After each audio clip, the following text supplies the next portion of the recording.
My beloved people, ನನ್ನ ಪ್ರೀತಿಯ ಜನರೇ, praise the Lord. ಯೇಸುವಿನ ನಾಮದಲ್ಲಿ ವಂದನೆಗಳು. Let us know ಈ ದಿವಸ ನಾವು ತಿಳಿದುಕೊಳ್ಳೋಣ 10 qualities of a good Christian. ಕ್ರೈಸ್ತರ 10 ಗುಣ ಸ್ವಭಾವಗಳ ಬಗ್ಗೆ ನಾವು ತಿಳಿದುಕೊಳ್ಳೋಣ. First, love for God and others. ಮೊದಲನೇದಾಗಿ ನಾವು ದೇವರನ್ನ ಪ್ರೀತಿಸುವವರಾಗಿರಬೇಕು.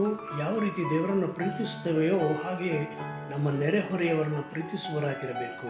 Second, faith. ಎರಡನೇದಾಗಿ ದೇವರಲ್ಲಿ ದೃಢವಾದ ವಿಶ್ವಾಸವನ್ನು ಇಡಬೇಕು. Third, forgiveness. ಮೂರನೇದು ನಾವು ಇತರರನ್ನ ಕ್ಷಮಿಸುವವರಾಗಿರಬೇಕು. Fourth, humility. ನಾಲ್ಕನೇದು ಮಾನವೀಯತೆಯ ಗುಣವನ್ನ ನಾವು ಹೊಂದಿರಬೇಕು. Fifth, kindness. ಐದನೇದಾಗಿ ನಾವು ದಯೆ ಅಥವಾ ಅನುಕಂಪವನ್ನ ಹೊಂದಿರುವವರಾಗಿರಬೇಕು. Sixth, patience. ಆರನೇದಾಗಿ ನಾವು ತಾಳ್ಮೆ ಅಥವಾ ದೀರ್ಘ ಶಾಂತಿಯನ್ನು ಹೊಂದಿದವರಾಗಿರಬೇಕು. Seventh, self-control.